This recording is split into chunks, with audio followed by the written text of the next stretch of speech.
Good morning, good afternoon, good evening. It is Fubara here on your Boom Radio NG, and my name is Dolupo.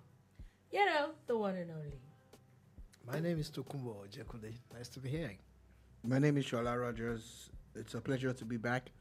Sorry about Monday and Tuesday. Internet service provider, whatever their name is, really messed up.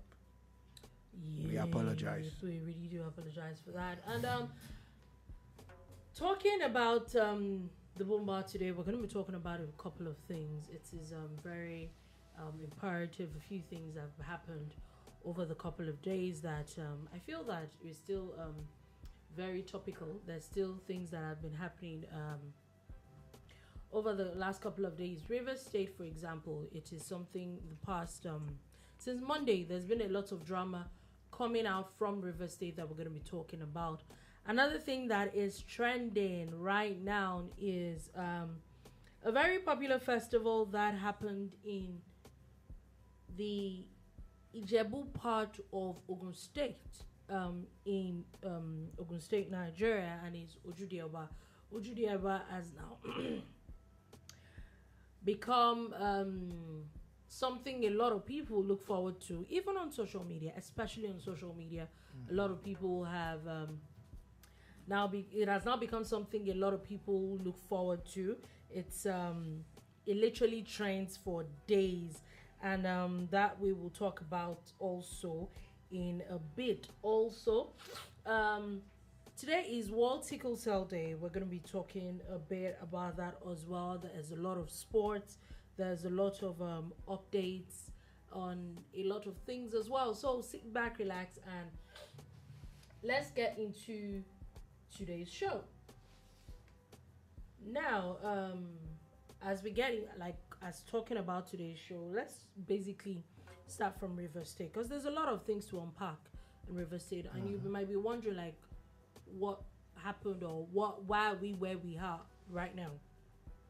So I think this drama started a couple of weeks ago. Of course, we know there's been an issue with the House, with the House of Assembly and the governor, and it basically started with the House of Assembly overriding the governor over a few bills, passing bills that the governor did not assent to.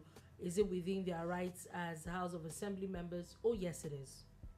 If anybody is asking, it actually is. So they passed the bill. However, the governor does not recognize the House of Assembly, so he's saying that those laws do not stand. One of those laws is the fact that they had extended the tenure of local government chairmen by 6 months in case there's no elections. There are no elections yet. And their official 3 years term ended on Monday. And the governor officially announced yesterday that since their tenure had ended on Monday and he does not agree with the law passed by the assembly, or he doesn't even recognize the assembly, that basically kicking them out, even though those ones too have also had stuff to say over the last couple of weeks, because this was inevitable. Their tenure was going to end. So they're saying that they have a 6 months extension for the fact that there are no new board. Yesterday, there's been the governor had nominated caretaker committees. He had said that administrators to take over yesterday had nominated caretaker chairman to the assembly. Keep in mind, there's an assembly of about 3 people. Those people have passed, and today the governor has sworn them in as caretaker chairman, interim chairman till or when or if there will be local government elections in the state. And of course, there's been a lot of issues. In fact, someone got shot yesterday.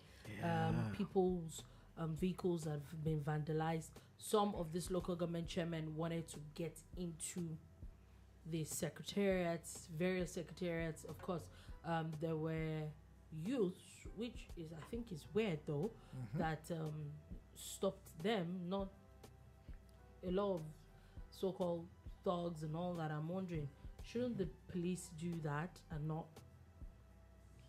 thugs and all that? But so that has caused a lot of rancor. There's been a lot of talk and all. So I have a question, but before I ask a question, maybe you should say something about it. Yes, I know that the police also have taken over. They've actually mounted their presence in the areas concerned, local government councils concerned. But my question is this, and I think we have said this before about this Rivers State imbroglio. At the bar, we looked at it and we kept asking. I remember Shola, and in fact, you, Dolupo, also kept asking, who is giving this man his advice? Where is he leading to as a governor? And we also, well, without saying we prophesied, we also gave hints that, look, very soon, talks of emergency declaration in the state. Oh, yes, because the APC are talking about... And gradually is getting there. There's been a conversation around that now. How can just 3 members, people sitting in the... Is it State House, right? Yes. Decide on their own to, endorse 20 what? 23. 23. Yes. How legality and illegality in the same context, getting so wild at the moment. The day we got a report that the truce being called by the president also fell flat. Oh yeah, out the window. That for me was very, very bad, and a bad signal that even the president couldn't handle the case. And yes, that's the way it's turning out to be, because we saw some clips. I saw some clips on TV. I don't know if you saw these things today, even as early as this morning on channels, showing exactly what the rancor was. People, boys, youths, going on the streets, actually mandating the chairman to vacate. They have taken over. They have taken over the law, security, and everything in that state as we speak. And everybody believes, I think they believe from the central that everything is normal, because I don't think they do. Let me go down gradually. I don't think they do. I think that everybody, since it looks like, or let me just say, I think it looks like since the federal had talked about it and had intervened, a lot of people actually, I remember a lot of people coming for the presidency saying that they shouldn't intervene in state affairs, and they did, and we saw the backlash that they got. And of course, it's obvious that the people involved did not abide by what the president had talked about. I feel that at this point, the president is just going on and saying, you know what, you people do as you like, because since I intervened and you people don't want to answer to it, let's see where you are going to lead yourselves to. Now, I have a question, and I think that I will start from SR. I think both of you would have to answer, though. Now, on this matter, I think I blame everybody involved. Including Bumba. No, I'm not in reverse. I don't know anything about Just come on. Go ahead, so, please. Why I'm saying so is that, first things first, and this is where my... When it comes to presidential elections and it comes to local governorship elections, elections are done before the incumbent or the person on the seat vacates the seat. So there's somebody else coming in, or even if the incumbent is going to be re-elected, the person would... There would have been an election a few months before that tenure ends. Meaning that we never hear anything like interim governor, interim president. Do you get my point? So now, why I said that I blame everybody is, now the people that passed that law, the assembly that passed the law, why is there a need for that law if before a tenure ends, there should be another election?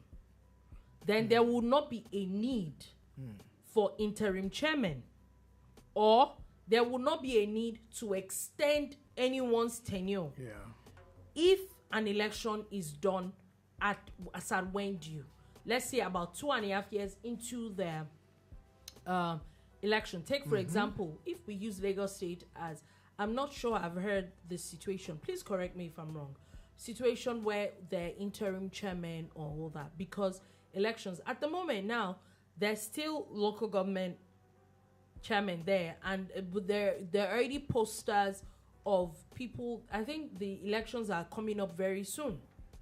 The elections are going to happen before new set comes in. Now, this is where I'm saying, number one, why was there a need to amend the law by the Amaluwe-led House of Assembly if they were not just being mischievous? Two, even the governor appointing local government chairman, there is no need. We know that as of now, the appointment or picking dates and all for local government elections, still the power still is with the governors. Why does the governor need to appoint caretaker chairman if all he needed to do was speak to the State Independent Electoral Commission and let them have elections months before the time that their tenure was going to end? Whether they will win or not is another, if they are eligible to run again. Whether they will win or not is another conversation on its own. Whoever is going to win is another conversation. But why does he need to appoint caretaker chairman if all he needed to do was, because whether that law was standing or not, the minute there's an election, there was no need for that law to come into place at all. Even if the law has been passed by the assembly, all they needed to do was have elections, and whoever wins takes over from this set that their tenure ended on Monday, even if they were going to be re-elected or not. If it's not that the governor also is trying to be mischievous, now the question now stands, is he going to conduct elections at all, or is just going to put stooges there again, as most of his made to do anyway? And that's where my conversation starts. You want to go? Why is there no election in the first place? Because the minute there's an election, there's all this drama ends. You know, though, that in there is a part of it, well, maybe you want to talk. After you, sir. I just want to quickly say there was a part of the Constitution which I can't reference now, that talks about when the tenure of a sitting, even a governor also, elapses, and there are issues around it not being, elections not taking place at all. Yeah, they have, I think, 6 months. Yes, I agree with you. Yeah. But there has not been, there was no preparation. There was no, do you understand? There was even no conversation about an election. Or maybe you say, okay, violence, that's why. There was even no conversation about whether there was going to be election or not. So, have we exhausted all that all avenue before we now say that there have to be interim chairmen? Anyways, I think Tokunbo was still trying to make his point then when it was like the 6-month window. Yeah, no, I just dropped that. Yeah, I said you were still trying to make a point when you raised that, And look, it's all politics at the end of the day. No matter what anybody says, no matter how you look at it, no matter how you couch it, it is politics. The first thing for me is the prayer before the Supreme Court that takes the power of organizing local government elections away from governors completely. You see the reason why governors should not be in charge of local governments. The local government arm is the most important arm of government and is the most useless in Nigeria. Rendered useless, right? Yes. It's useless because the governors, go ahead, governors, majorly governors want it so. And that's why Nigerian orientation is always looking at the center. At the center. There's a bad road in front of your house. Hey, President, you get to the health center and there are no drugs. Hey, President, But it's the local government. It's their job. Oh, there's a primary school with a leaky roof. It's the local government's job. Local education authority. 3 tiers and of all government that. must function. Until we get that system right. And I think the current president has looked at it and he has said the only way he can get it done is to go through the courts. There's no way these governors will relinquish power. The same way some of the agitations of Nigerians will never happen as long as we have this kind of House of Assembly at the national level. You're telling them to throw away some of their powers so that me and you will be happy. They won't do it. They won't even do it. They're not going to do it. They won't. There's nothing They nothing won't. you're going to do. You know? So, Rivers State, I have to go general just to make this point. Rivers State is a clear-cut reason why we must take the powers away from the governors when it comes to organizing elections. Elections are supposed to be organized by an independent electoral body. They call it so now. Independent. INEC. Independent. Yes. But at the state level, can anybody point to a single state electoral body that is independent? It has no trace of government. What do they need? One of the most important Yeah. things they need is funding. Where's the funding going to come from? Governor. He that pays the piper But the dictates truth the is tune. that funding for the federal body, INEC, comes from the presidency. Yes. I am coming. So oh. how come I'm coming. It's to not a the large same. It's extent? not the No. same. It's not the same. It's not the same. Who controls state INEC Comparing the federal structure, yeah? and it is a complete mistake. You know, at the federal level, we have a very, very vibrant opposition. Show me opposition at the state level. Show me any state in Nigeria. As a matter of fact, they are not Show, two-faced. you know what? There are 36 You're states true. in Nigeria. You're telling the, Just show telling me. the truth, Show me. Shola. I'm not going to ask for Yeah. half of that. Yeah. I'm not going to ask for a quarter, but show me one state where when the governor says, I'm going to pass this law, the opposition in that state says no. Do you know what? It does not exist. There's no democracy. So there are no checks and balances at the state level. And that's why the governors are emperors on their own part. From APC to PDP to Abia they're all emperors.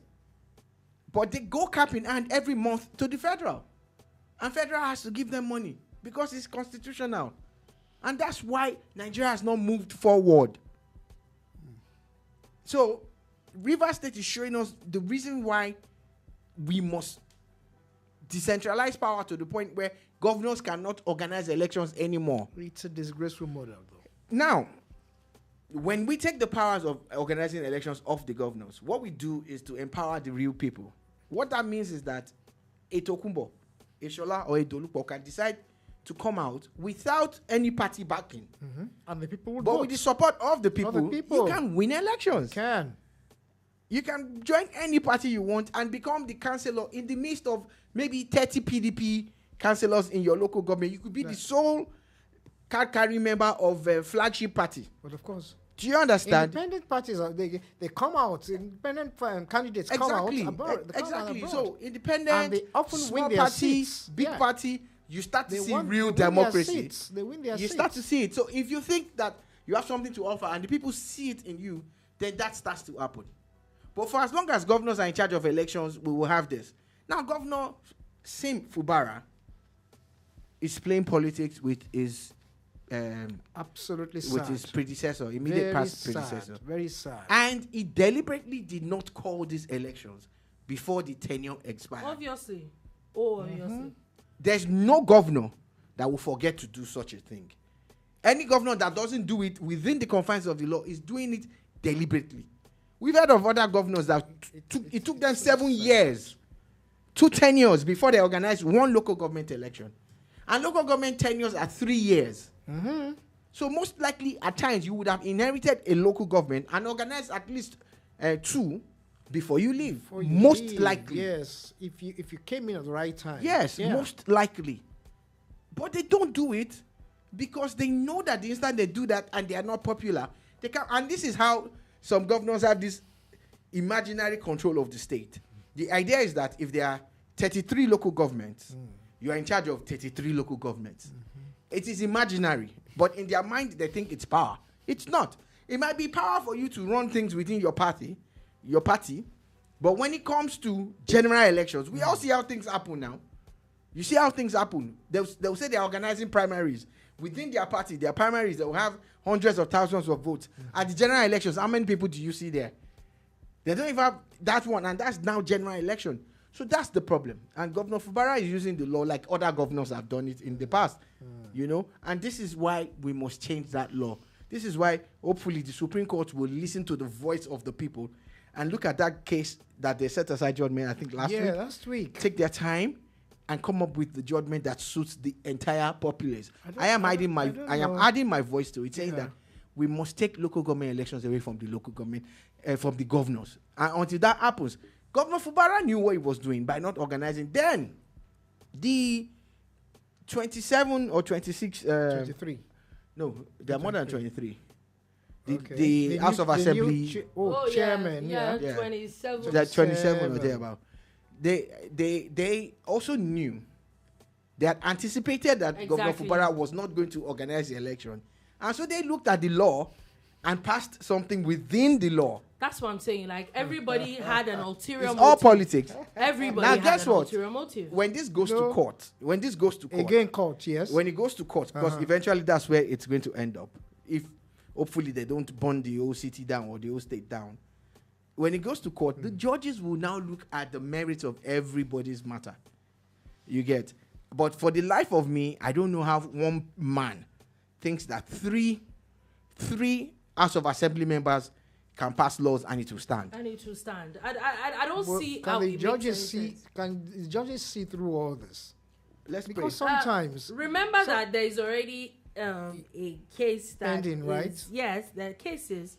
One, there is a judgment that is saying that those 27 people's seats are not vacant.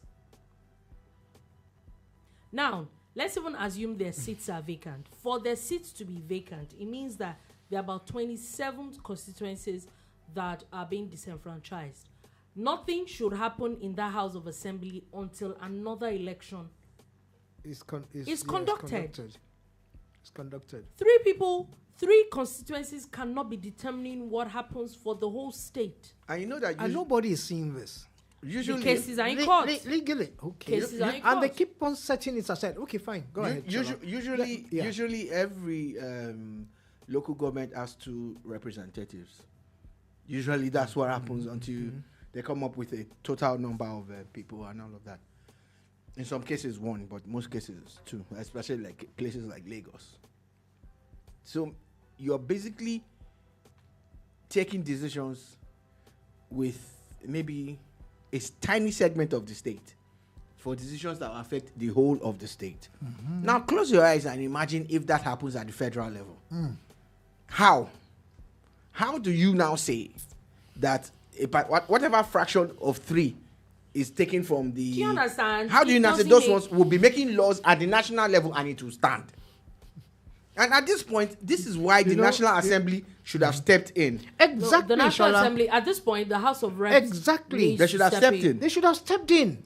But they don't allow this to continue because the vision, the focus, we can see it. We don't need a soothsayer to tell us we'll get to this point at this day, today. Look at what is happening in that state. But the truth now is at the moment, look at it. I think that where I feel that the House of Reps needs to step in is that they need to put the House of Assembly on hold. Nothing comes out of the House of Assembly until everybody, all the cases are sorted and there are elections, whatever elections, if the seats are declared vacant and everything. I think one thing that they can do right now is to put a hold on everything that comes out of state of emergency. Not maybe the state. Because when you stop that, assembly, that's the thinking nucleus of the state. Nothing happens in the House of Assembly until the cases, because 3 people cannot... So what happens to governance? Governance stops, Dolupo. That's what I'm saying. Maybe not totally for the state. Emergency. Why I said so is because if the House of Assembly does not work yet, and then in the next few weeks... Also, number 1, like I said, the House of Reps needs to stop whatever is happening in the House of Assembly. 2, the CGN needs to step up now and call the judges to order whatever cases are in whatever cases that are Should in be the court quickly dispensed needs of. to Yeah, be quickly.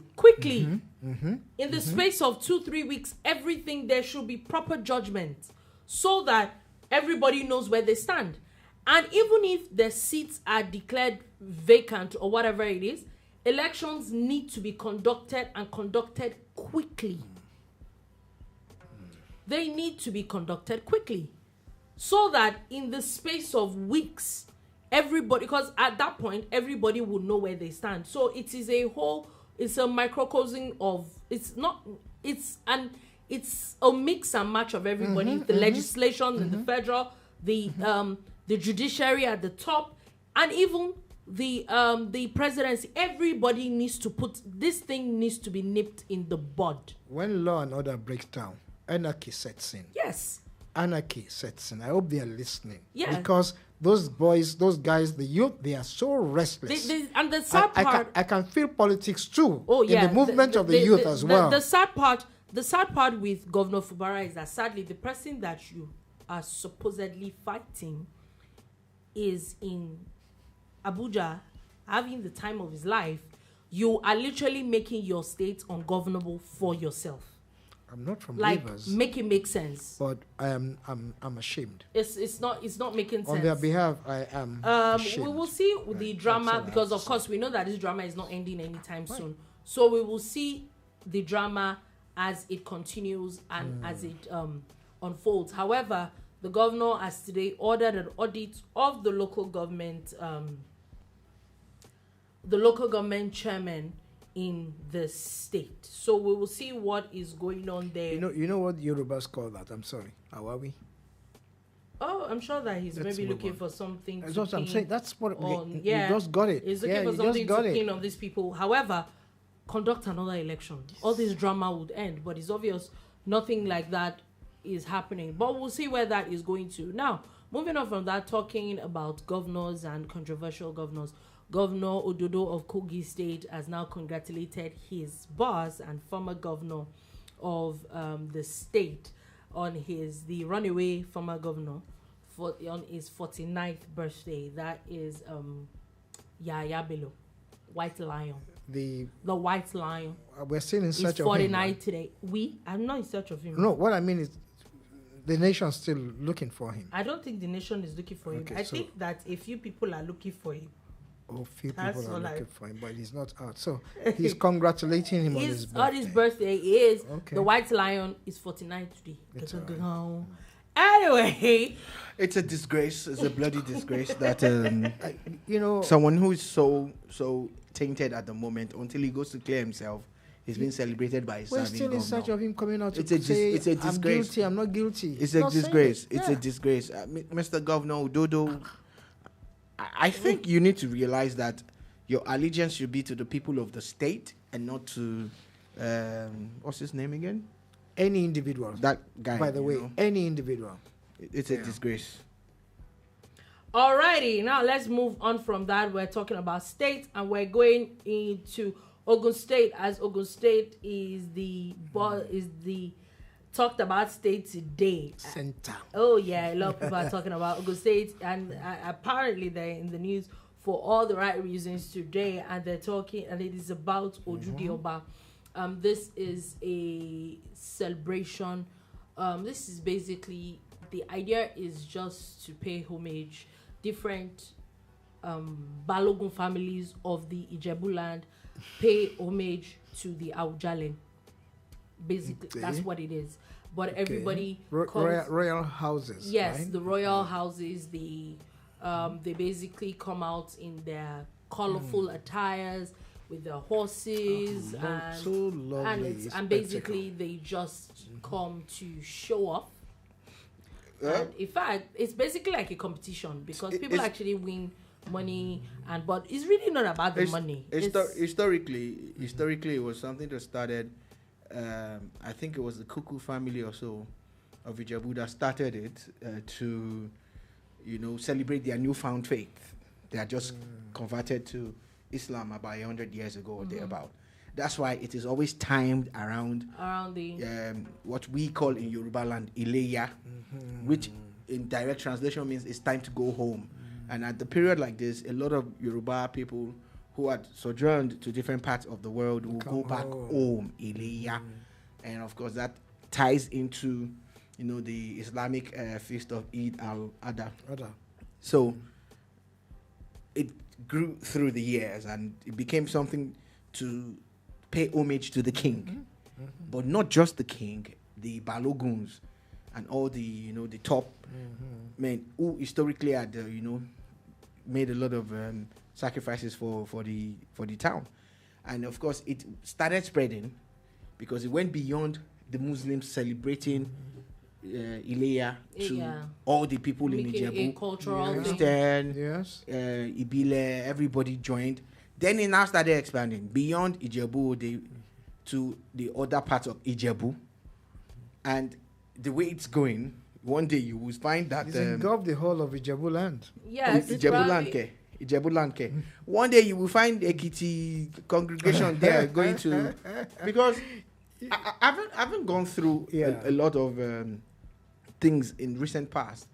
We start to look at how we are being brainwashed to downplay our own things for foreign things.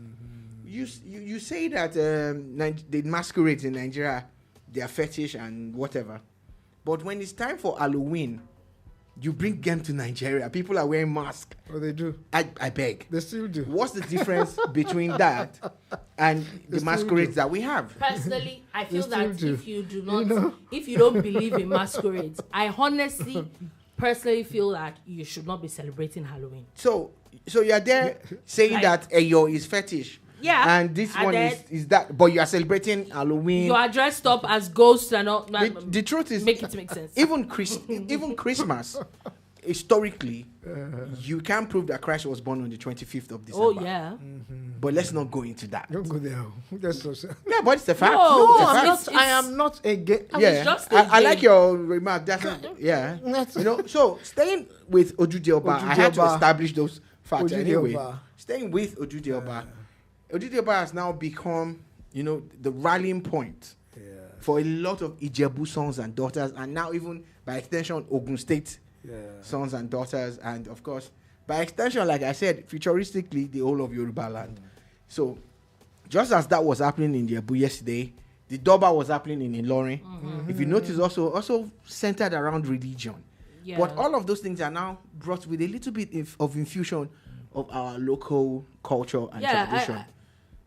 So looking at it, look at the Regbes or Regbe. I don't know which emphasis I should use. No, they're called Regbe or Regbe. Yeah, they're supposed to be like age groups, different age groups and all that. Be like but that's not. If you know the right one, pronounce it. Regbe now. No, it's twice.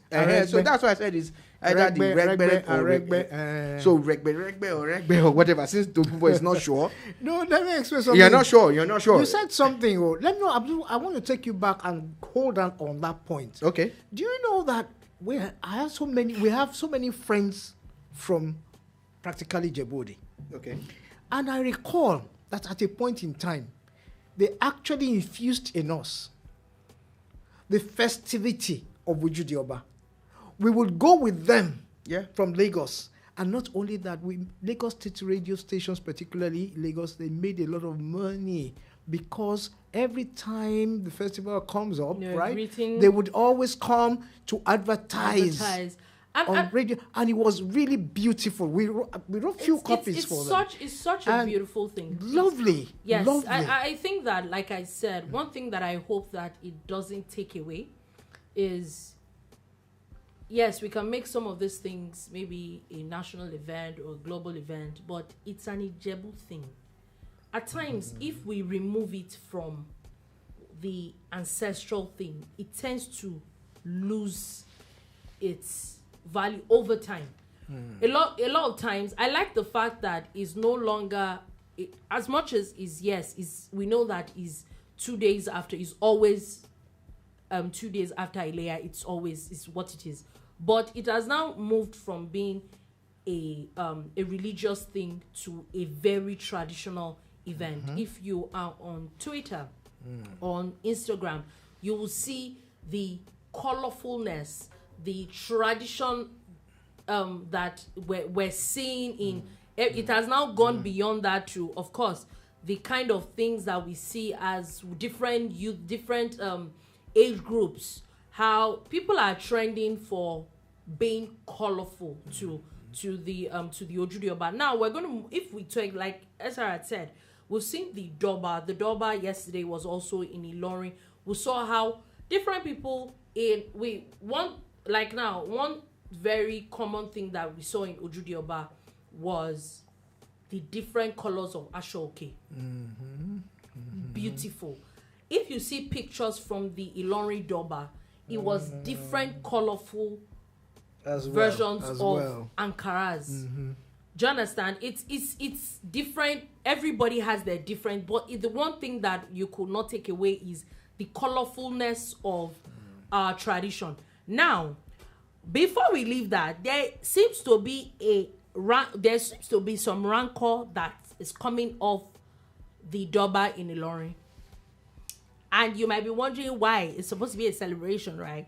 So there is a bit of back and forth between the governor or the government and the former governor, who is Bukola Saraki. However, his mom passed today. Now, this is, as the Waziri Ngeri of Ilorin, he's supposed to be at the Doba. Apparently, he was not at the Doba yesterday, and he's saying that for peace sake, we all know that he's not on very good terms with the governor. And he's saying that for peace sake, that basically indicting the government, and so that he doesn't want any drama around the Doba. So even though he is who he is in Ilorin, he could not attend the Doba. Now, the government or the governor is saying that it is his bad behavior and it is his bad reputation that... You know, you're reading and you're laughing, right? I'm just saying what somebody... You're already choking on the lines. Oh, come on. You know, these guys, as Shola will always say, politics is everything. Yeah. Politics is everything. Okay, right now, he says he's badly behaved. Was that how he put it? Pretty much. Okay, so because he's badly behaves. Yeah, and his bad reputation is what is that's the reason why he didn't come. My condolences to the Sarakis at a time like this. I know how it feels to lose a loved one, and still on that matter, it's all politics, and he's had his day, in the sunshine. He's done 8 years as a governor. Then his man was governor for 8 years too.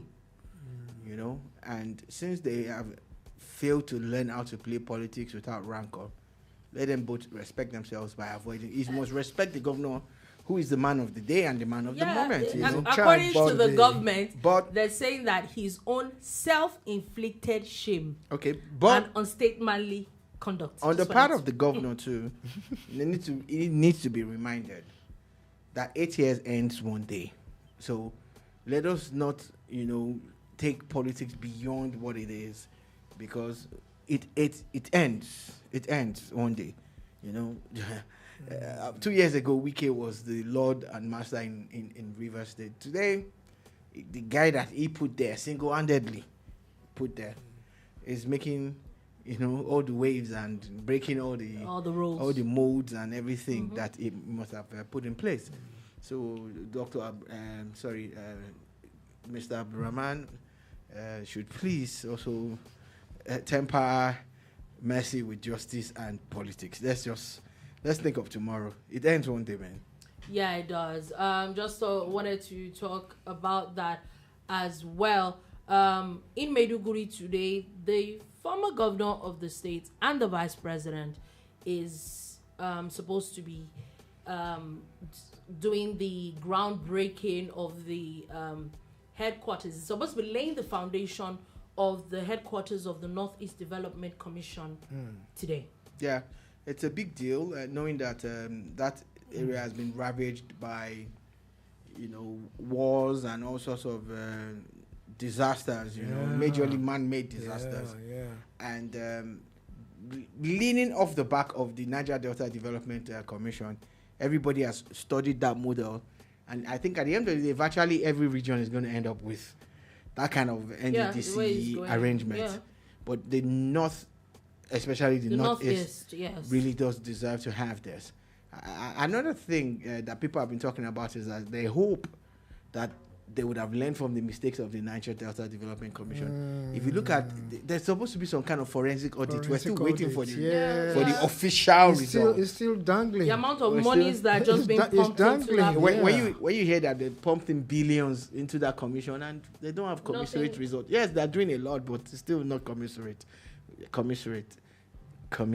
Yes, I said it 3 times. Now, back to the same trip by the vice president. There's a road that they already started the construction. So he's supposed to inspect that road and flag off the phase 2 of that construction. And it's going to be a very important road in the Niger, not the northeast. The northeast. The northeast. So this is a welcome development for the people of the northeast. I hope that the people who these things are meant for, because they said they're also going to be giving out a lot of equipment and stuff to people today. Yeah, the people that they are meant for, I hope that they really the ones that get it, and I hope the right people are actually going to benefit from it. So now let's move on from that, and let's move on to a bit of gist from the courts. Now courts again, Oh yes, the courts. Now there's a very interesting case that pops up as a court has refused Abba Kyari bail in 2 separate sittings. Now, remember the suspended Deputy Commissioner of Police Abba Kyari that has been in jail for like God knows when. So, however, about 3 weeks ago, a court had granted him bail for about 2 weeks because he was going to bury his mom. And then he was granted the 2 weeks bail. And then they approached the court again for another 1 week, and he got that as well. However, today they approached the court again for an extension of the bail. Now, the court is saying, no, you are coming back, as his bail conditions were perfected June 1st, and if my calculations are correct, his 3 weeks bail is supposed to end on Friday. So the court is saying that now it's saying that the defendants have not brought any evidence to court to warrant the bail approval. They're saying, however, that normally when a bail is to be considered, is not considered that the case before the courts, the highest level of the penalty should be like 2 years, 3 years, but the case in court is the penalty, if convicted, is about 25 years, meaning that according to the law, bail cannot be granted willingly except at the discretion of the judge. And the judge is now saying that they have not brought anything to say that they should be granted bail, so they should go back to jail. When the law allows discretion, it's just like in football.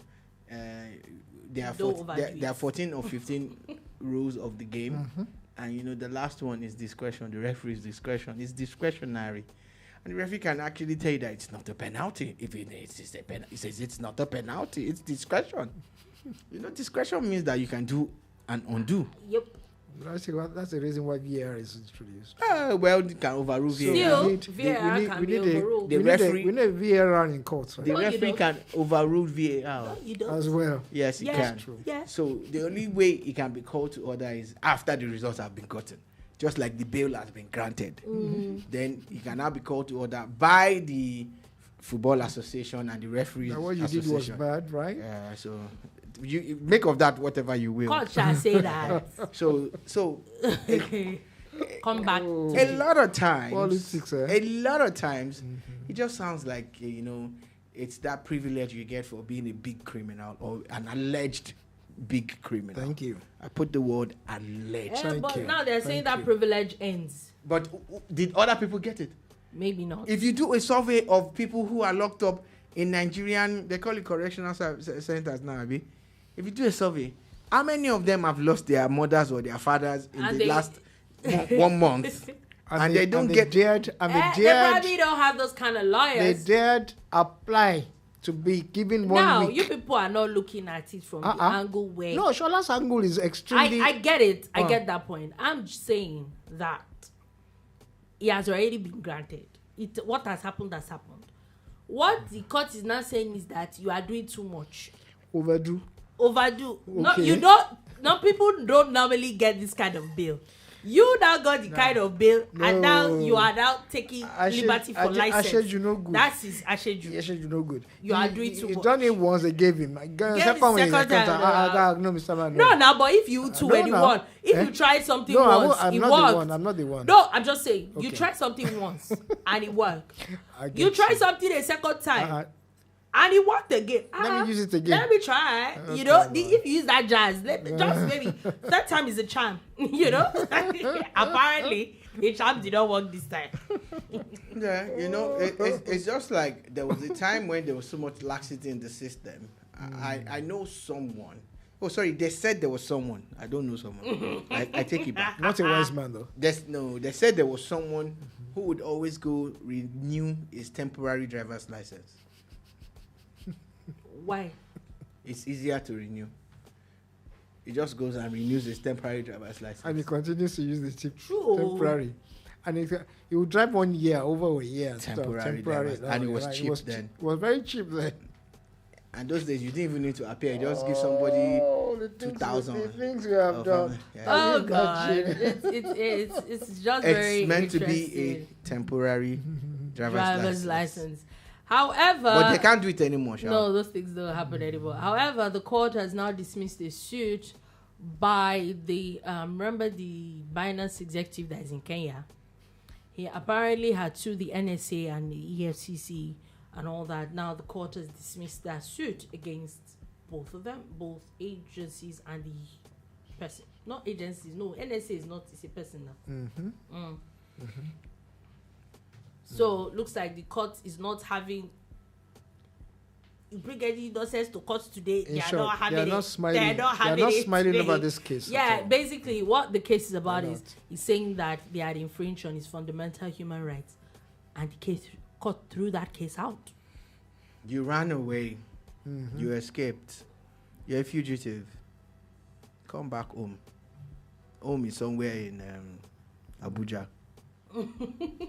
Come back home. Anyway, so like I said, the court is not having any of the drama today.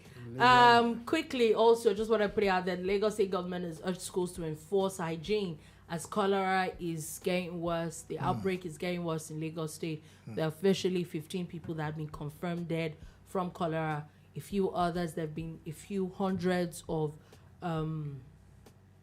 cases that are suspected to be cholera. And most of the time, the people that are late, they're talking about the problem is that they've lost so much fluids before they end up getting to. As bad as cholera is, the fatality is not so high if it is treated quickly. Basically, what really kills people is the excessive dehydration that it comes with. So basically, not just schools now, just putting it out there for, and it's not just Lagos State, around the country. A lot of people need to be careful at this time, especially now that things like pepper and all that are expensive. Buying food outside can be very dangerous because you don't even know what a lot of people are putting in to give you the food that you're buying. So I think that at this point we all need to be careful. Hygiene matters. Yes. Clean your environment. Clean yourself. And because it's raining, it's a rainy season. Yeah, everywhere is Everything damp, is damp. and moist Everything is and all that. everywhere. Yes, just wanted to put that out there. Okay, and moving on from that quickly, Cyril Ramaphosa has now been sworn in for a second full term as South African president, and President Tinubu attended that inauguration. You know, for the first time in about 30 years, you know, the ANC actually struggled Yeah, they did. to form a government, and they had to get other people to show up their numbers and all of that. I think one of their biggest allies became the DA. Now, the problem is that the DA stance is against quite a few things that Ramaphosa's ANC ANC. stand for. How they're going to make that work, I don't know. Again, let's be honest with ourselves. We know that apartheid is bad. We know that the white government in South Africa, the Boers and whatever, really did a lot of things that were wrong to our brothers and sisters there. But we've had 30 years of African brothers and sisters in charge of government. Can they look back and say that they've actually done better? Yeah. You know? Yeah. So this might be another chance for Mr. Ramaphosa to really, really get to doing the right things that will reposition South Africa, you know, to the place where she should be. They really should be. You said it, Chola, because honestly, I think, again, what would make it very exciting was the fact that they now have to work with the opposition. Yeah. And now it's going to be A and B working together, expected to be working together. My advice to Ramaphosa is this. He's yet back as a president, but this time he should lower his guard a little bit and be accommodative. Yeah, he's already. Oh, he doesn't have a choice. He doesn't have a choice. There's an insurance law that he actually signed a few weeks ago. And the DA that he has partnered with are against that law. You know, there's a lot of things that they need to get right. It's going to be tough. You might see a lot happening there. Now, moving on from that, in Cote d'Ivoire, the torrential rains in Abidjan that has claimed 11 lives, about 7 people are injured, and there's still a few others that are missing. It's such a sad thing. Also talking about climate, Saudi Arabia, the extreme heat there. Another plateau pilgrim, Nigerian, has also now passed again in Saudi Arabia. It's such a sad thing. Now, moving on, before we go, there are a few sporting stories that we're going to be talking about. Quadri Haruno is set to miss the Lagos tournament as a precautionary measure to avoid injury. Yeah, it would prioritize the Olympics over the WTT that started in Lagos today. And of course, if I was him, I would do the same thing. Okay, now moving on to Euros 2024, there's been a lot of buzz. It has been so interesting. One very interesting thing that happened is where there was a game yesterday between Turkey and Georgia, and fans of both countries decided to beat themselves up, and not in Germany, in Poland. They were watching the game. Yeah. The police had to come in between them physically. You know, they were actually going to get to fisticuffs and all of that. It's just madness. Look, it's just madness to me. You know, and for me, though, one of the highlights of yesterday's Euros is Cristiano Ronaldo. You know, him being the first person in Europe to go to 6 Euros. I saw a picture of his first Euro 20 years ago, precisely 20 years ago, where he set a record as the youngest. Then it was 19 years and I think 128 days or so old. And yesterday again, the same Turkish game that Dolupo was talking about, a certain Adagula broke Ronaldo's record by being 19 years and I think 112 days or thereabouts. Imagine. So you know, that record has stood for about 20 years. So Ronaldo set a record of being one of the longest and the only person that's done 6. It would have been the oldest if his teammate, there's a guy called Pepe who is 41, who is there also. Exactly. You know, so those were the highlights of yesterday for me at the Euros. Yeah, but very, very, very interesting results we're having at the Euros. So we'll see where all that is also going to. Also, the NFF is set to inaugurate beach soccer committee tomorrow. We know that beach soccer seems to be coming back. Yeah, they're setting up a committee. That committee has been moribund for a while. They're trying to bring it back now. Nigeria's playing, I think it's Mauritania, one of these countries, to qualify. And, you know, for the first time, the Beach Soccer World Cup will be hosted by an African, Seychelles, by an African country. So Nigeria is trying to relaunch its own beach soccer team and get back to, winning ways, because we used to have a great team. Okay, now finally, before we go, a little bit of entertainment, and the entertainment story is that a lot of people say Nigeria does not have money. There's no money. But the amount of money that the cinemas seem to be raking in is alarming. Am I the only one that notices it? Like, it's a lot now.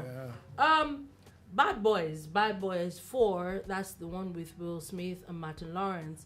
In Nigeria, in the past 11 days, it's been in the cinemas for 11 days, and it's said that they're raked in about 167 million naira.